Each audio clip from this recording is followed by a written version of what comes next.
Hello students, आज हम अपनी बीएससी पार्ट 3 की इनऑर्गेनिक केमिस्ट्री की इस क्लास में हम बायो इनऑर्गेनिक केमिस्ट्री के अंदर नाइट्रोजन का यौगिकीकरण या फिक्सेशन ऑफ नाइट्रोजन के बारे में पढ़ेंगे।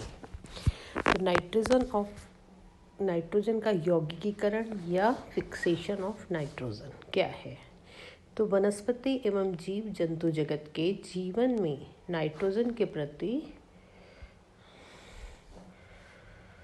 नाइट्रोजन की अति महत्वपूर्ण भूमिका होती है, क्योंकि उनके कोशिका मेटाबॉलिया या सेल मेटाबॉलिज्म, वृद्धि, ग्रोथ, आनुवंशिकी रूपांतरण आदि प्रक्रियाओं में आधारभूत भूमिका रखने वाले पदार्थों जैसे उर्वरक, फर्टिलाइजर्स, प्रोटीन, न्यूक्लिक अम्ल का नाइट्रोजन का एक अवयव होता है। इन पदार्थों की पौधों तथा जंतुओं के जीवन में इतनी महत्वपूर्ण आवश्यक भूमिका होती है कि इनके बिना जीवन क्रम जारी रखने की कल्पना मात्र भी नहीं की जा सकती है। अर्थात ये जीवन के लिए एक महत्वपूर्ण भाग है या महत्वपूर्ण अंग है या जीवन के लिए एक बहुत आवश्यक पार्ट है। अतः आवश्यक है कि जीव यानी कि लिविंग ऑर्गेनिज्म के लिए उपयोगी ये अणु प्रकृति में लगातार बनते रहें तथा पर्याप्त मात्रा में उपलब्ध रहें, जिससे जीव जंतु इनका उपभोग करते रहें। प्रकृति में वायुमंडल का एक विशाल सस्ता स्रोत है, जिससे यह तत्व द्विपरमाणु अणु के रूप में पाया जाता है। लेकिन जीव जंतु व पौधे वायुमंडलीय नाइट्रोजन को सीधे ही ग्रहण कर इसका उपयोग करने में असमर्थ होते हैं। अतः नाइट्रोजन की आवश्यकता की पूर्ति हेतु या नाइट्रोजन की आवश्यकता की पूर्ति करने के लिए द्विपरमाणु नाइट्रोजन गैस का उपयोगी यौगिकों में रूपांतरण होना आवश्यक होता है। अतः वायुमंडलीय नाइट्रोजन का कृत्रिम या प्राकृतिक प्रक्रमों द्वारा उपयोगी पदार्थों में निर्माण नाइट्रोजन का यौगिकीकरण कहलाता है।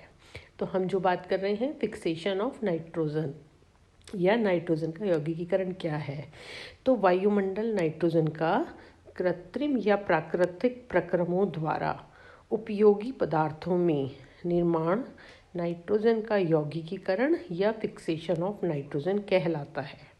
द्विपरमाणु नाइट्रोजन अणु अत्यधिक स्थायी है, क्योंकि परमाणुओं के मध्य त्रिबंध पाया जाता है, जिसकी बंधन ऊर्जा अति उच्च यानी कि 945 किलो जूल पर इनवर्स पर मोल होती है। इस कारण सामान्य परिस्थिति में सामान्य अभिक्रियाओं के प्रति आणविक नाइट्रोजन उदासीन रहता है और नाइट्रोजन का सक्रियण या एक्टिवेशन असामान्य परिस्थितियों जैसे ताप, दाब, विद्युत विसर्जन यानी इलेक्ट्रिक डिस्चार्ज में किया जाता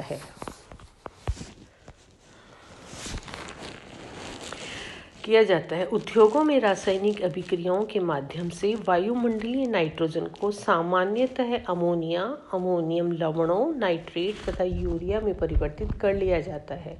ये पदार्थ जल में विलय हैं तथा उर्वरक के रूप में प्रयुक्त होते हैं। इन्हें मृदा या सॉइल से रखकर पौधे सोख कर अपनी वृद्धि करते हैं तथा इनको सोखने के बाद वे प्रोटीन का निर्माण करते हैं।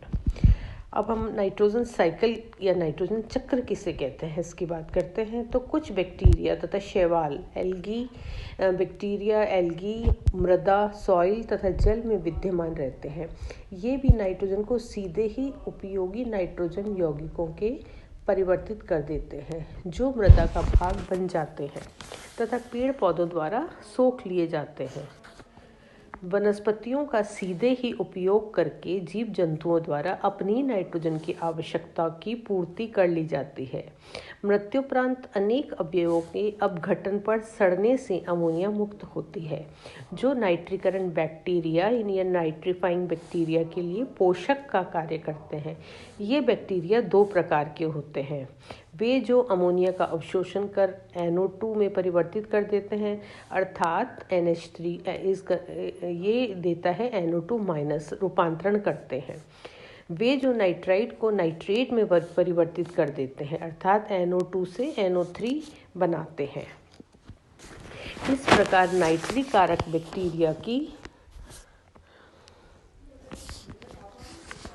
इस प्रकार नाइट्रिक कारक बैक्टीरिया की गतिविधियों से प्रकृति में NO3 प्राप्त होती है, जिन्हें विनाइट्रिक कारक बैक्टीरिया या डीनाइट्रीफाइंग बैक्टीरिया द्वारा आणविक वायुमंडलीय N2 जिसे डाइनाइट्रोजन भी कहते हैं, ये उसमें परिवर्तित कर दिए जाते हैं। इस प्रकार नाइट्रोजन के यौगिकीकरण या फिक्सेशन में जितनी वायुमंडल नाइट्रोजन का उपभोग होता है, उसकी भरपाई उन यौगिकों या उनके निर्मित अन्य यौगिकों के अपघटन से की जाती है, जिससे वायुमंडल में नाइट्रोजन का स्तर अपरिवर्तित रहता है। वायुमंडल से नाइट्रोजन की निकासी या विड्रॉल तथा पृथ्वी सतह से वापसी वायुमंडल से नाइट्रोजन के विसर्जन से नाइट्रोजन चक्र का निर्माण होता है, जिसके विभिन्न पदों को हम इस डायग्राम में देखा है। जैसे कि हमने अभी ये डायग्राम देखा, इसमें ये डायग्राम जो कि नाइट्रोजन चक्र कहलाता है, इसमें नाइट्रोजन, इस साइकिल में नाइट्रोजन साइकिल का निर्माण होता है।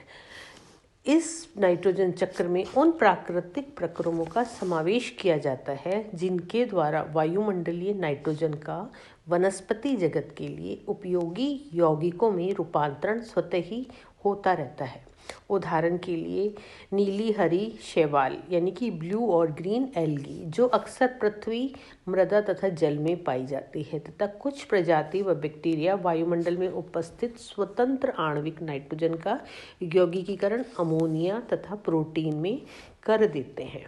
तो ये नाइट्रोजन साइकिल और नाइट्रोजन का यौगिकीकरण या फिक्सेशन ऑफ नाइट्रोजन कहलाता है।